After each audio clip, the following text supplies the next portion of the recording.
Então, pensando sobre o que trazer nessa noite, eu estava com um estudo sobre prosperidade bíblica para trazer para os irmãos, mas eu estava perguntando para Deus se era isso mesmo, ali no quintal de casa, orando, que o Senhor, Ele me trouxe uma palavra de ajuste, me dizendo que primeiro, antes das coisas maiores da vida chegar para nós, é importante arrumar a casa. É importante primeiro nós consertarmos algumas coisas para que aquilo chegue para nós como bênção, aquilo que Ele tem para a nossa vida, não é? E não adianta o Senhor te entregar coisas e seu coração já está longe dEle e ficar mais longe ainda. Então é importante primeiro que o nosso coração esteja completamente ajustado. Ele falou comigo sobre isso e começou a tratar comigo em alguns textos, me mostrando que é preciso que a gente edifique a nossa casa sobre a rocha, irmãos, porque a vida cristã, ela não se resume em um dia apenas, mas é uma carreira longa. Já tem 28 anos que eu sirvo a Deus. Tem gente aqui que tem muito mais do que isso, mas é uma carreira, e nós vamos evoluindo dia após dia. Não querer evoluir, não querer crescer, não querer avançar nas coisas de Deus traz estagnação. E nós sabemos que o que mantém o avião no ar é que ele está em movimento. É ou não é? Se ele parar as turbinas, ele vai o quê? Cair. Ele não é um helicóptero, né? Ele vai cair. Então, é importante que a gente mantenha as nossas lâmpadas acesas e busquemos ao Senhor de todo o coração. E todo ano é bom a gente fazer um balanço, nos analisarmos para ver o que a gente pode melhorar, em qual ponto nós estamos errando. E pensando sobre direção, onde a gente quer chegar, eu servi o Exército Brasileiro ali na Brigada Paraquedista e a gente aprendeu sobre se orientar. E a orientação era algo importante. Você saía de uma aeronave, caía numa selva e você deveria sair dali e ir para um determinado lugar. E para isso era preciso aprender a se locomover no terreno. Então nos davam normalmente uma carta topográfica, nos davam uma bússola e a gente deveria então chegar no lugar de destino. Agora, quando você não tinha a carta topográfica, a carta do terreno, que para quem não sabe o que é uma carta que mostra o terreno todo como ele é. Onde tem uma montanha, onde tem uma cota, onde tem um rio, ele vai mostrando tudo direitinho naquela carta. Quem não tem a carta e só tem a bússola, pelo menos tem a bússola, é ou não é? Mas se você não tem a carta e você não tem a bússola agora para se orientar, você tem a natureza para se orientar. À noite você pode se orientar pelas estrelas. E durante o dia você pode se orientar pelo sol. É possível fazer orientação pelo sol. E até mesmo com o relógio dá para você se orientar. O mais importante é você saber para onde está indo. E você, como crente que ainda não estabeleceu um alvo em Deus, nessa noite o Senhor te chama a estabelecer um alvo que você quer chegar em Deus. Porque quem não sabe onde quer chegar, qualquer lugar serve, ou não é? Qualquer lugar pode ser o teu destino. Mas Deus, Ele quer que você tenha um plano a ser seguido, que é estabelecido por Ele mesmo. Então é muito importante saber para onde você está indo. Tem um livro do Dr. Mike Murdock chamado A Lei do Reconhecimento. E ele mostra que tudo que a gente precisa na vida já está disponível para nós.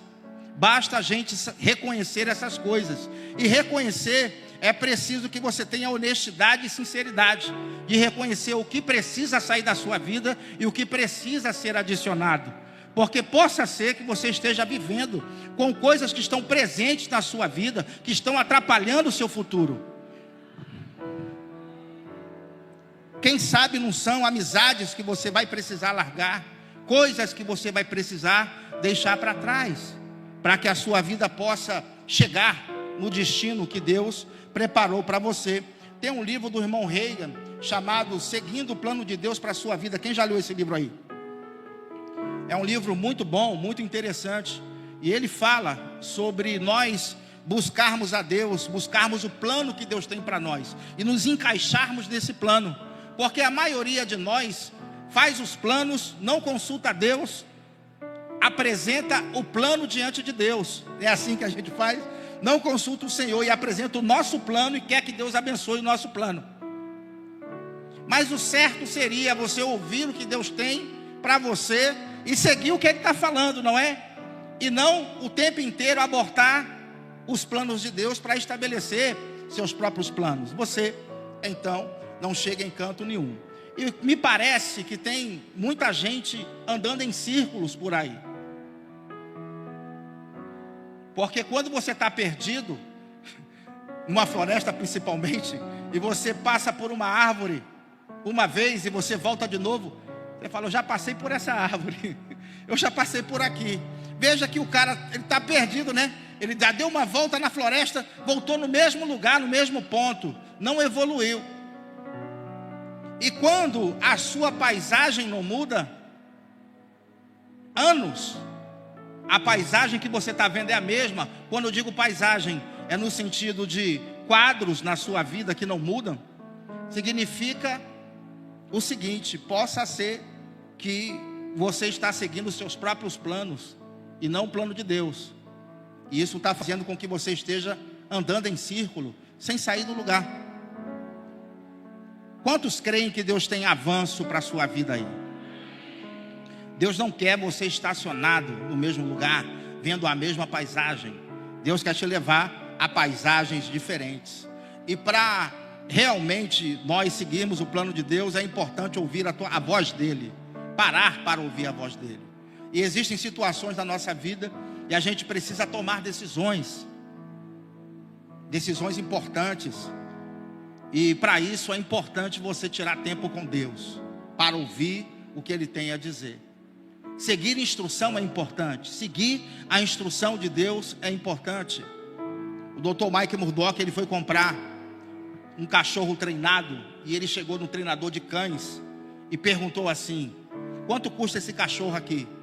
E o treinador de cães falou $1.000. Ele falou, e aquele outro cachorro ali? Ele falou, aquele custa 5.000. E ele falou, por que esse custa $1.000 e aquele custa $5.000? Ele falou, porque aquele de $5.000, ele ouve instrução e pratica aquilo que a gente fala com ele. Ele obedece. O de $5.000 ouve instrução. E esse de 1.000? Ele falou, eu vou te dar até de graça se você quiser, porque ele não obedece, ele não ouve instrução. E existe uma frase dele que ele diz, não é, que as instruções que você segue determinam o futuro que você cria. Seu futuro é criado através das suas decisões. E todos os dias nós tomamos decisões importantes. E existem decisões que são eternas, que vão designar o seu futuro eterno. Abra comigo a sua Bíblia em Mateus capítulo 7, a partir do versículo 24. E vamos então seguir aqui com a nossa ministração. Mateus capítulo 7, versículo de número 24.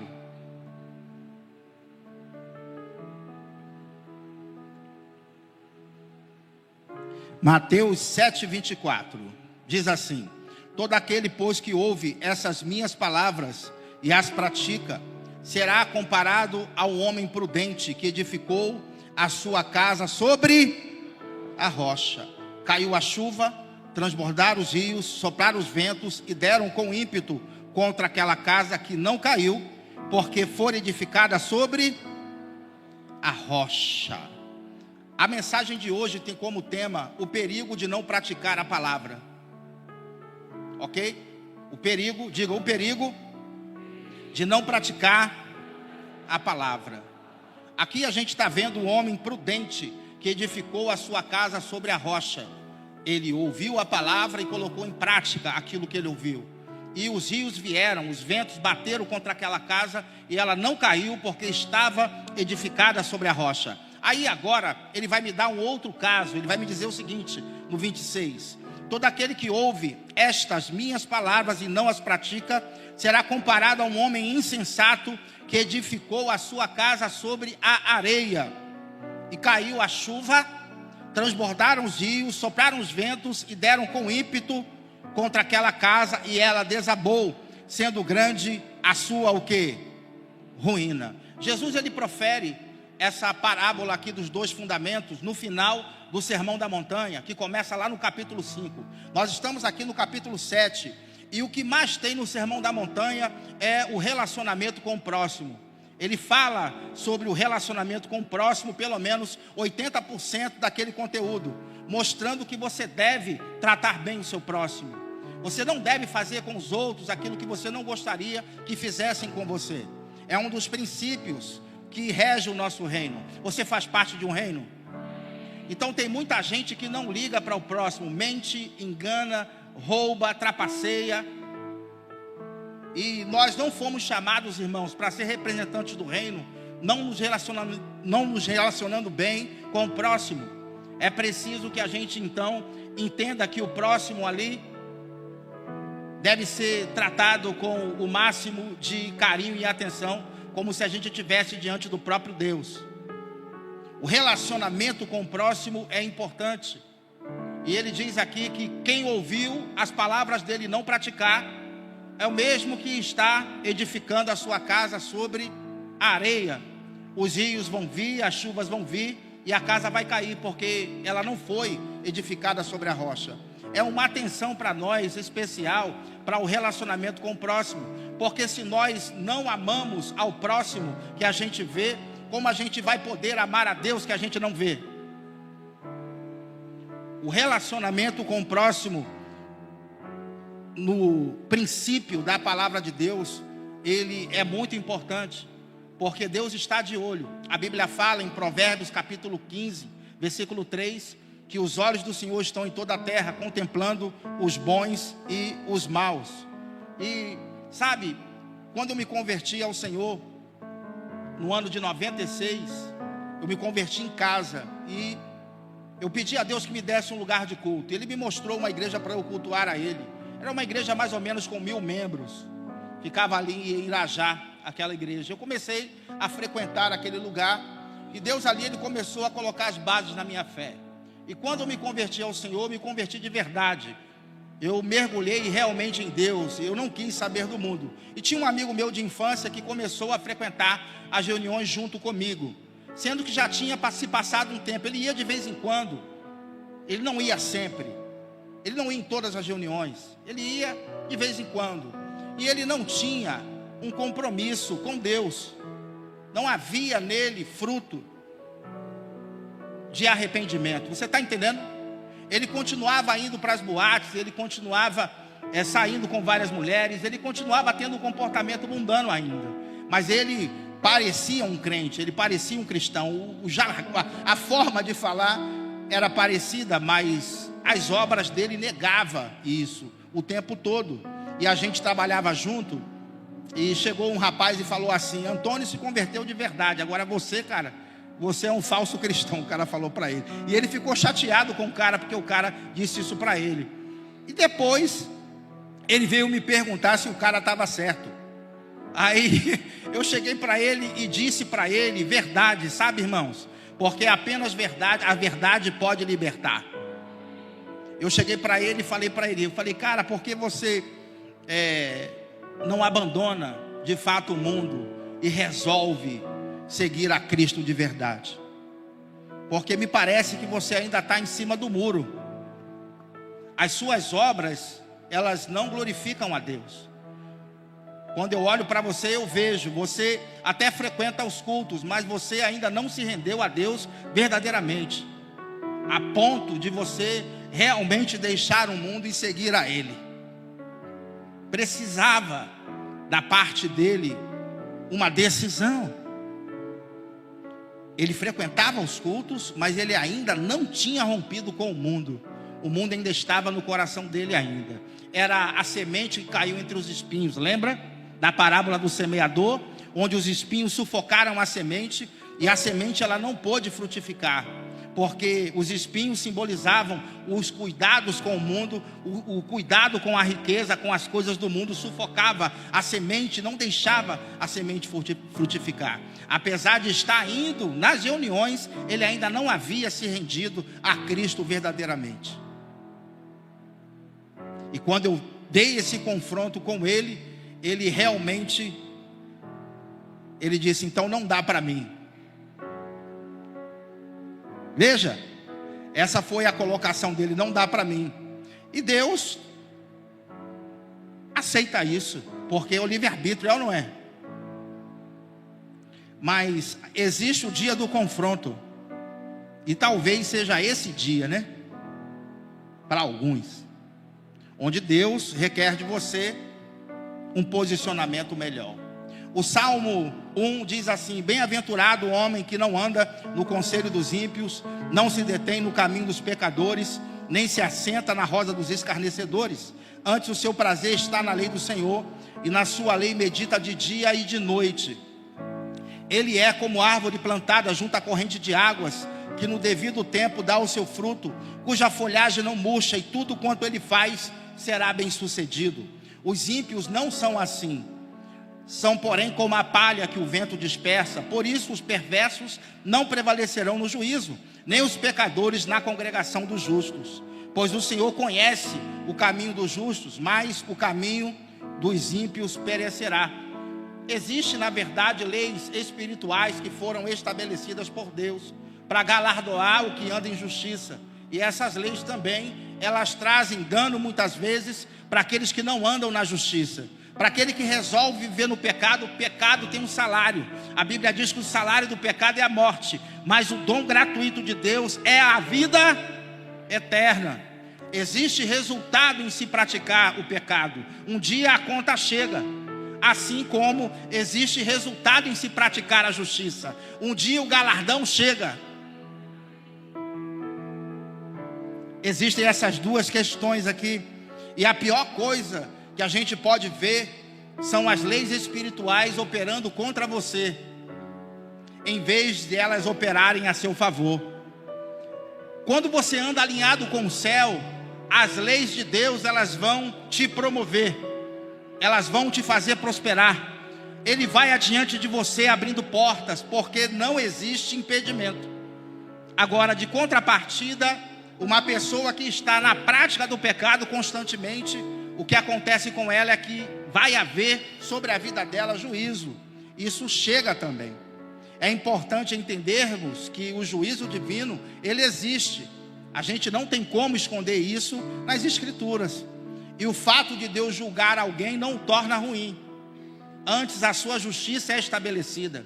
Porque o homem que matou 1000 pessoas, esse homem merece ser condenado, sim ou não?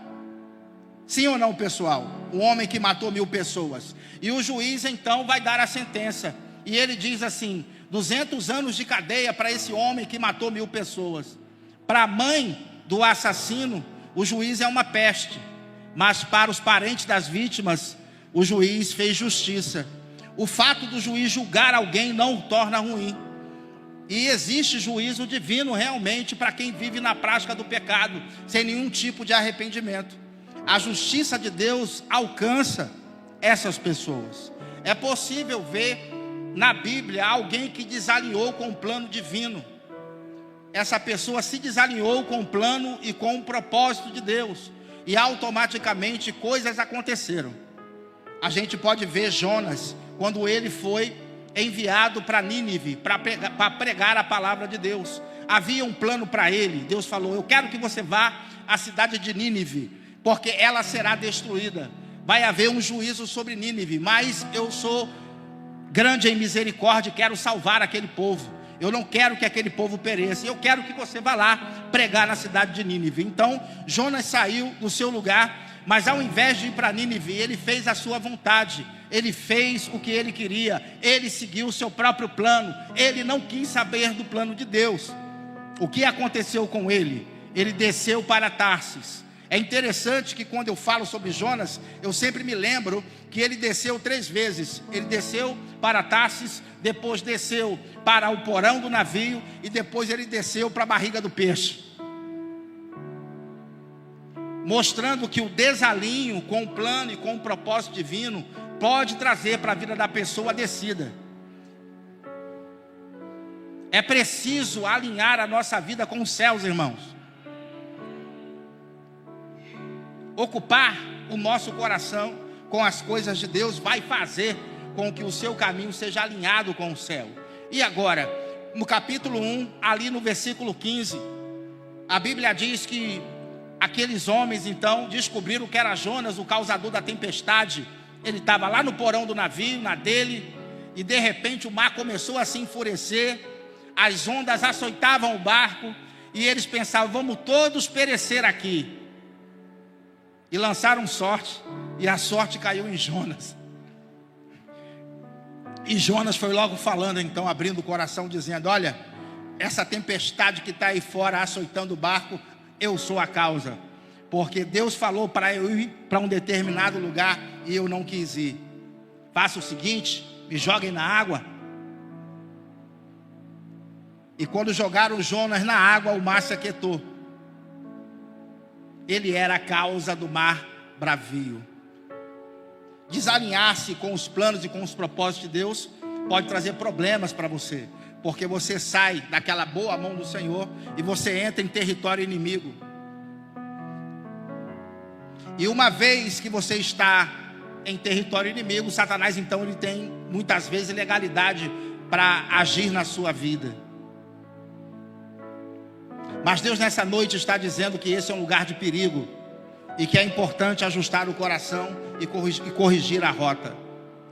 O texto diz que Deus então envia um peixe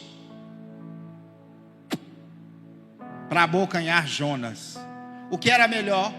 Estar no meio da tempestade ou estar na boca do peixe?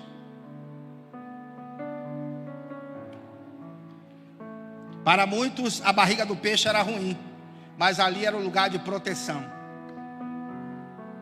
Deus aguardando o profeta entrar no lugar de arrependimento, para que pudesse voltar novamente ao plano original. Eu percebo que arrependimento ele é importante na vida do crente, porque onde há arrependimento há misericórdia, e onde há misericórdia há mudança de vida. A Bíblia fala em Provérbios capítulo 28, versículo 13, lá diz o seguinte, que aquele que encobre a transgressão nunca prosperará, mas aquele que a confessa e deixa, esse receberá misericórdia. É confessar e deixar, identificar, isso não é bom para mim, e deixar aquilo, isso traz para a sua vida então alinhamento com o céu. E a melhor coisa é andar alinhado com o céu. Lá dentro do ventre do peixe parecia uma prisão, um lugar escuro. Os dentes da baleia era a grade daquilo que parecia uma prisão. Ele não conseguia sair dali. Imagine você com toneladas de quilo em cima de você, e o que te protege é justamente aquela aparente prisão. Tem muita gente se sentindo preso numa condição aqui. Não há saída para frente, não há saída para a direita, nem para a esquerda, nem para trás e nem para baixo. Me parece que é o fundo do poço. O fundo do poço não é assim? Não tem saída para a direita, nem para frente, nem para cá, nem para cá, nem para cá. Mas existe a luz lá em cima. Aleluia, o Senhor é a luz. Aleluia, guiando você para sair dessa condição, para te levar a um lugar melhor. Está escuro aí, não está? Está úmido aí, não está? Está desconfortável aí, não está? Está, como no ventre do peixe estava, mas um passo para Deus, aleluia, um passo para Deus, apenas um passo para Deus, pode transformar completamente o teu futuro. A Bíblia diz que lá do ventre do peixe, então, Jonas se arrepende e clama ao Senhor, e a Bíblia diz que ele ouve prontamente. Aleluia, Deus é bom, irmãos, Deus é bom. E Jonas então é vomitado na praia. Quem acha que Jonas, não vou fazer isso não, senão você vai passar aqui. Jonas foi vomitado na praia ou Jonas foi vomitado em terra? Um irmão, aluno meu, me perguntou esses dias. Ele falou: pastor, é o seguinte, sempre ouvi que Jonas foi vomitado na praia, mas acontece que Nínive não tem praia. Aí ele mandou essa para mim, eu falei: calma aí que eu já te trago a resposta, viu, varão? Eu fui lá olhar e realmente Nínive fica muito longe da praia. Não tem praia em Nínive, de fato não. E aí eu fui lá no texto, e no final do capítulo 2, início do capítulo 3, mostra que Jonas foi vomitado em terra. A praia mais próxima que tinha ali era no mar Mediterrâneo, a 1000 quilômetros de Nínive. Olha só, já valeu ter vindo para o culto hoje, né, crente? Valeu ou não valeu? Valeu. Então eu percebi que a praia é o mesmo que o cavalo que Paulo caiu. Não existe, né? Paulo não caiu do cavalo. Paulo caiu por terra, a Bíblia fala lá, né?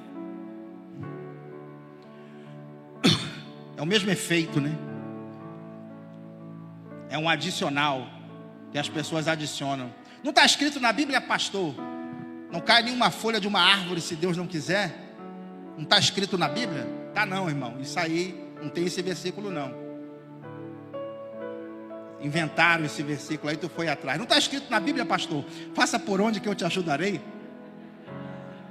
Quem já escutou isso aí? Tá não, irmão. Realmente não está. Aí eu falei, ei, irmão, a praia colocaram aí. A praia é fake. Na verdade, Jonas foi vomitado por terra, não se sabe aonde. E ele se levantou, o texto capítulo 3 diz, e foi para Nínive. Depois você leia lá com calma. Então a charada foi matada. Glória a Deus, irmão. Glória a Deus. O mais importante é que Jonas então se arrependeu. E ele vai então cumprir o propósito de Deus. Tiago capítulo 1 versículo 22 diz assim: tornai-vos pois praticantes da palavra e não somente ouvintes, enganando-vos a vós mesmos. Porque se alguém é ouvinte da palavra e não praticante, assemelha-se ao homem que contempla num espelho o seu rosto natural. Pois a si mesmo se contempla e se retira, e para logo se esquece de como era a sua aparência. Mas aquele que considera atentamente na lei perfeita, lei da liberdade, e nela persevera, não sendo ouvinte negligente, mas operoso praticante. Veja que se ele colocasse praticante, a gente já teria entendido. Mas ele coloca assim, operoso praticante, esse será bem-aventurado no que realizar. Observe que, por mais que você esteja vivendo a sua vida cristã com Deus, por mais que você venha aos cultos, mas o que Deus quer realmente é que você esteja alinhado com o seu plano para a sua vida. Que você realmente seja praticante da palavra e não ouvinte. Você tem uma consciência, tem ou não tem? Todos nós temos uma consciência. E quando aquela luzinha vermelha acender, primeiro acende a amarela, né? Cuidado! A vermelha é quando você já está perto de praticar o ato. Nesses casos é bom fugir. Nesses casos é bom você fugir. Com o pecado a gente não brinca, a gente foge. Entende, irmãos? Então seja operoso praticante da palavra de Deus. Muitas vezes coisas não têm chegado para você e você está muitos anos na mesma condição. É justamente porque falta esse tipo de alinhamento. Coisas pequenas que já estão aí há muito tempo, que Deus já requereu que seja afastado da sua vida, mas ainda permanece aí. E o Senhor manda te dizer nessa noite, para que você retire isso do meio de vós, e a bênção dele chegará para você. Coisas que estão retidas há anos, que Deus tem preparado para você, não chega, porque são essas questões aí que precisam ser resolvidas. Eu estava na casa de recuperação com o irmão João Toscano, na quinta-feira, e ele, na palavra dele ali, para aqueles internos que estão se recuperando, ele trouxe uma reflexão interessante. Ele disse assim, ele falando, eu trabalhei na roça há muitos anos, e todos nós sabemos que trabalhamos na roça, que entre o plantio e a colheita é necessário que a gente faça 3 limpezas. É isso mesmo, quem é da roça aí, ó? É isso mesmo? Quantas limpezas? 3 limpezas, pelo menos 3 limpezas. E ele dizendo, então tá eu e o outro agricultor aqui. Eu sou crente, sou servo de Deus e oro a Deus. Tenho uma vida com Deus, ele falando. Eu resolvi fazer uma limpeza só. E o outro cara que não serve a Deus limpou 3 vezes. entre o plantio e a colheita. E aí ele perguntou: qual que vai colher mais? Aí um dos internos falou: você. Ele falou: não, o cara que limpou 3 vezes. E você está me olhando assim? É mesmo, pastor?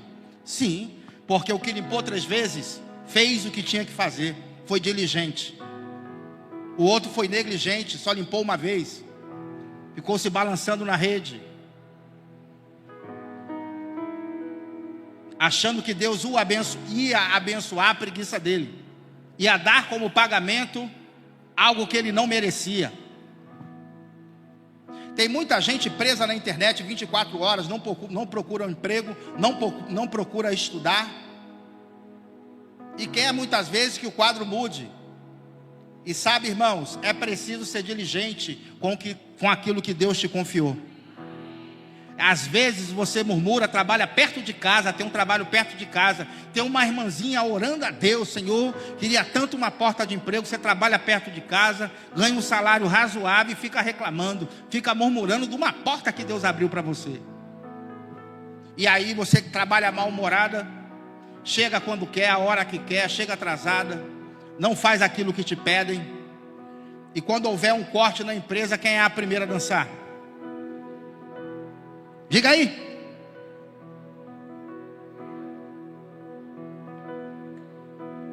Quando houver um corte na empresa, daquele que é diligente, aquele que chega na hora, aquele que faz o que tem para fazer, fica até depois da hora, não liga, trabalha mesmo com diligência. Se tiver um corte, é capaz do patrão sair e deixar ele. Falar: rapaz, eu prefiro cortar meu salário, viu, do que te mandar embora. É ou não é assim? É, ninguém quer perder funcionário bom. Aliás, funcionário bom está uma raridade. 2 empresários vieram conversar comigo, falando: pastor, eu estou passando uma dificuldade, eu não consigo encontrar gente diligente para o trabalho, gente comprometida, gente que faz direito, gente que chega na hora, gente responsável. Aí eu falei assim para eles, e serve até para você a resposta, né? Eu falei: você calça o sapato de manhã? Falar: o que calçar o sapato tem a ver com essa questão? Falei: você calça? Falou: eu calço o chinelo. Serve. Você vai buscar seu chinelo embaixo da cama de manhã? Sim. Todas as vezes que você levantar, você vai falar com Deus: Senhor, fazemos pouco uso da ferramenta da oração. Primeiro tomamos as decisões e depois apresentamos. Não rola. Está sendo bastante instrutiva essa ministração, tá ou não está? Está salpicando em todo mundo, diz aí. Glória a Deus. Glória a Deus. Apocalipse, capítulo 2 e capítulo 3, vai nos mostrar as cartas às 7 igrejas da Ásia. 2 igrejas da Ásia me chamam bastante atenção, porque uma é o oposto da outra.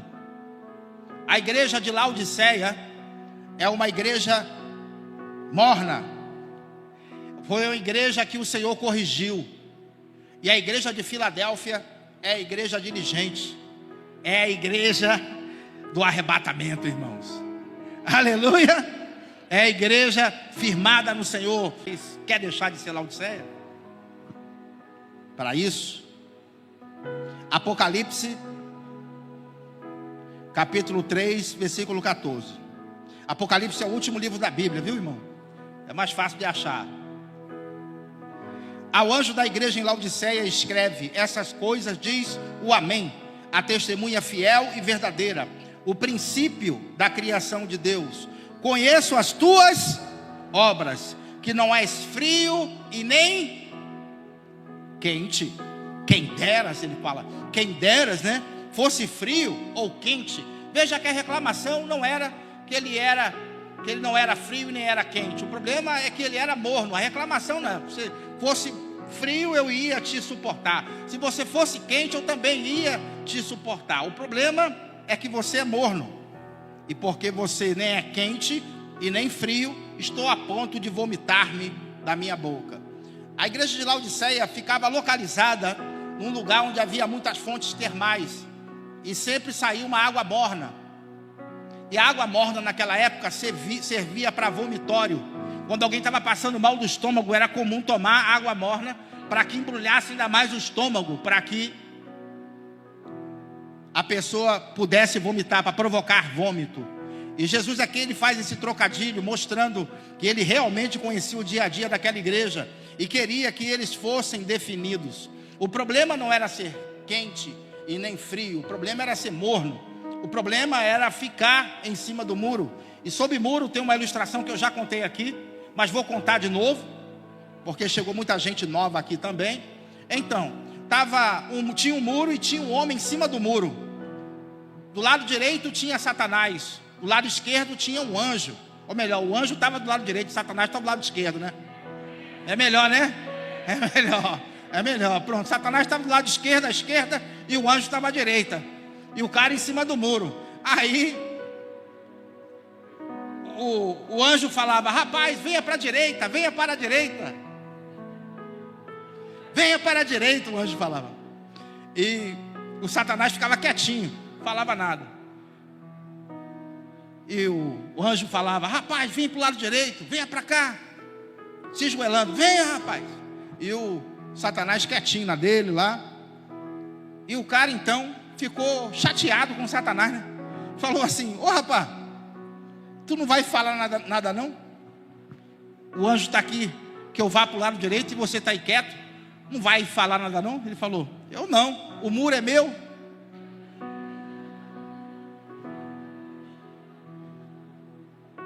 Ele já estava do lado de Satanás. É isso que ele está falando aqui para a igreja de Laodiceia. Ficar em cima do muro já é o lado negro da força. Quem gosta do Jedi aí, do Guerra nas Estrelas aí? Não vá para o lado negro da força. Já está do lado negro da força e não sabe. Deus nessa noite quer gente definida aqui.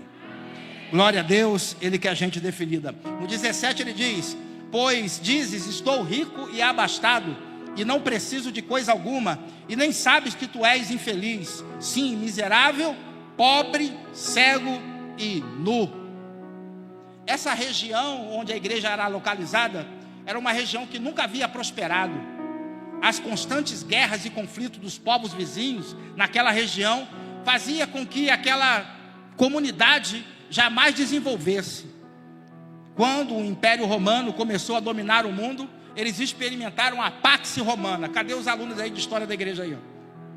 Lembra da Pax Romana? Pronto.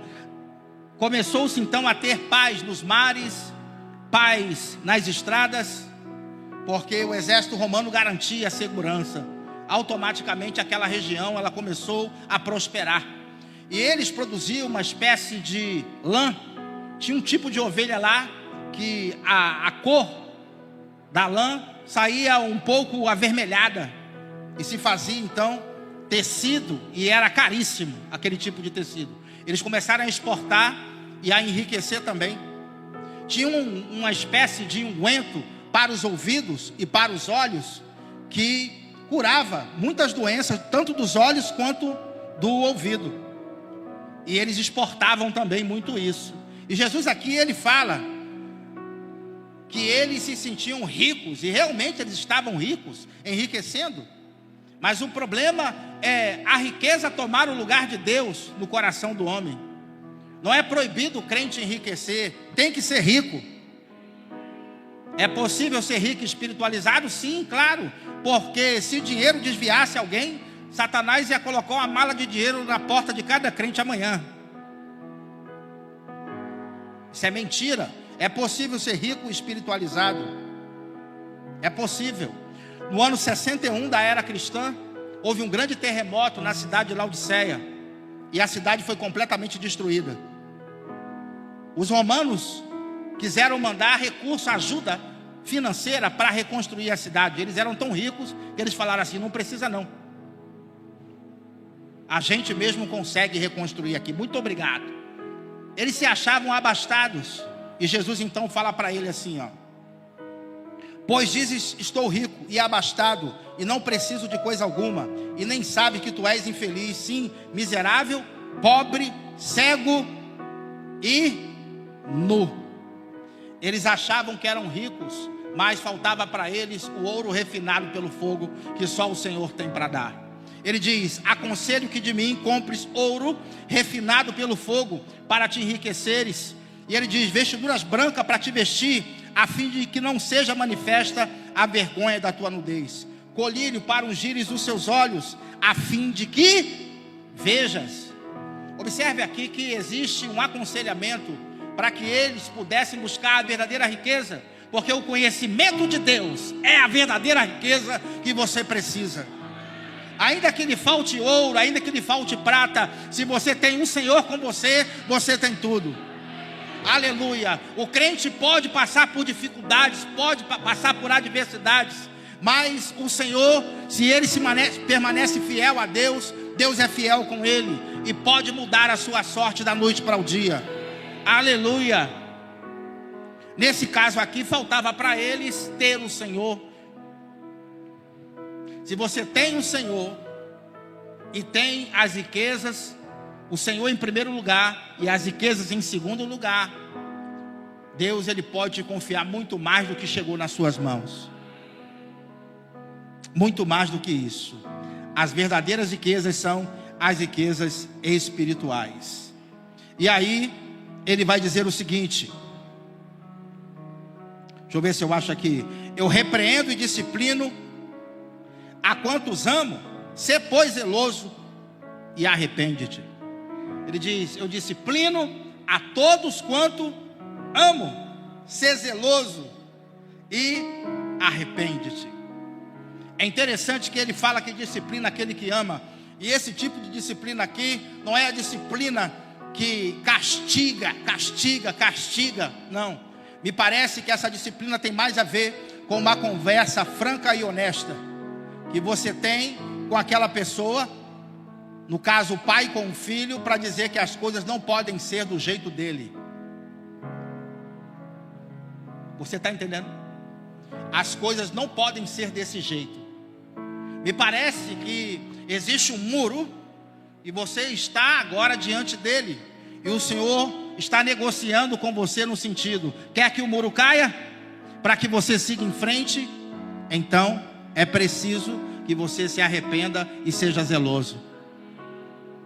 Não pode continuar assim. Ele permanece contigo, irmãos, mas se você quiser ir adiante, avançar, quer que esse muro caia para que você prossiga, é preciso se arrepender. Ser zeloso, pois, e se arrepende. No 20 ele diz: eis que estou à porta e bato. Se alguém ouvir a minha voz e abrir a porta, eu entrarei em sua casa, eu cearei com ele e ele comigo. Parece que a ceia aqui, ela é desprezada, como se fosse um tipo de refeição, a última do dia, tanto faz fazer ou não fazer. Mas se você se transportar para aquela época, você vai entender que a ceia era a principal refeição do dia, porque eles saíam de casa cedo, colocavam um pedaço de pão na boca e ia para o trabalho.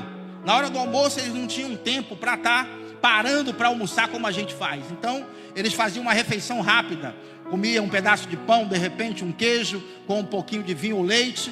Mas a refeição principal é quando se voltava para casa ao anoitecer e se sentava com a família. Então ali se tinha as melhores conversas, onde se sentava com calma agora para comer, porque não era só uma refeição, era a hora do bate-papo. Não havia celulares, não havia televisão para atrapalhar, as pessoas conversavam mais.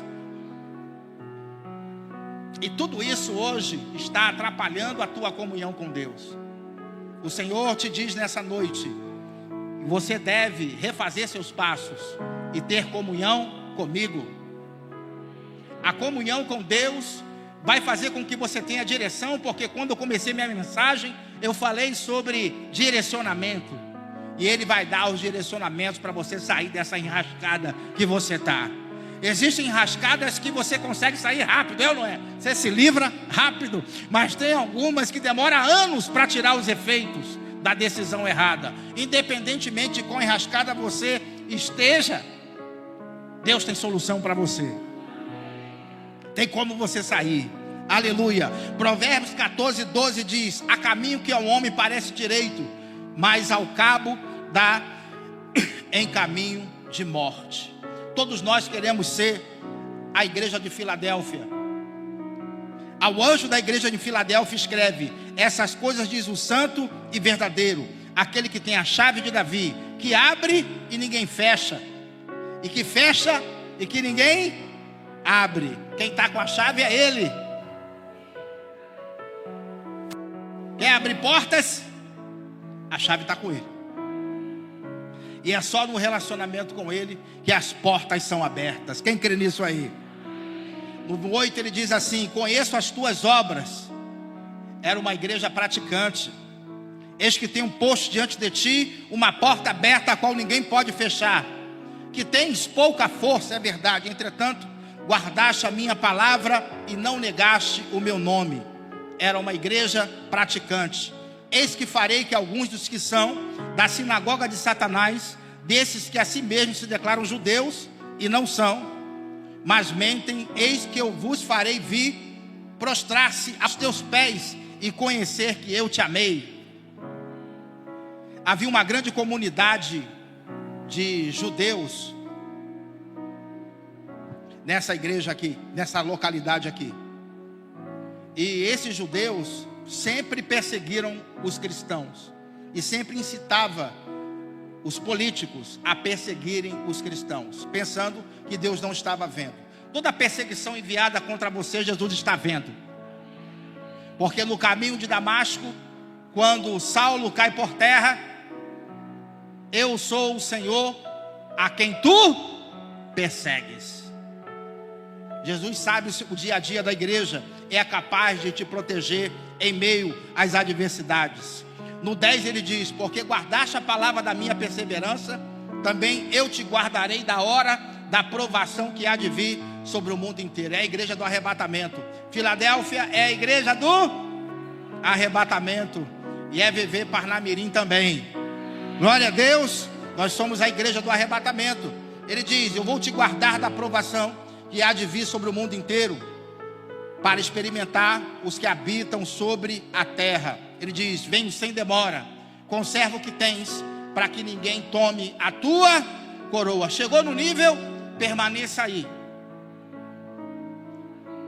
Chegar é uma coisa, permanecer é outra. Ele fala: você deve permanecer nessa posição. Aleluia. Permanecer também é importante. Ao vencedor faloei coluna no santuário do meu Deus, e daí jamais sairá. Gravarei também sobre ele o nome do meu Deus, o nome da cidade do meu Deus, a nova Jerusalém que desce do céu, vinda da parte do meu Deus, e o meu novo nome. Quem tem ouvidos, ouça o que o Espírito diz à igreja. Glória a Deus. É uma noite de decisão, irmãos. Mais do que simplesmente uma mensagem. Essa é uma mensagem para você começar o seu ano bem, conferindo a sua vida. O que eu posso retirar? O que eu posso acrescentar? Mais frequência nos cultos, mais tempo de oração, mais tempo de comunhão com Deus, um centro de treinamento bíblico para estudar a palavra. Temos aqui o Rema para você fazer. Deus te chama nessa noite para estar nesse lugar de arrependimento. Aleluia. Se você precisa se arrepender, é importante você fazê-lo isso, porque Deus tem coisas para fazer na sua vida. Glória a Deus. Essa de repente não é a mensagem que você queria ouvir, mas é essa que Ele me deu. E eu espero que você tenha sido abençoado com ela. Glória a Deus.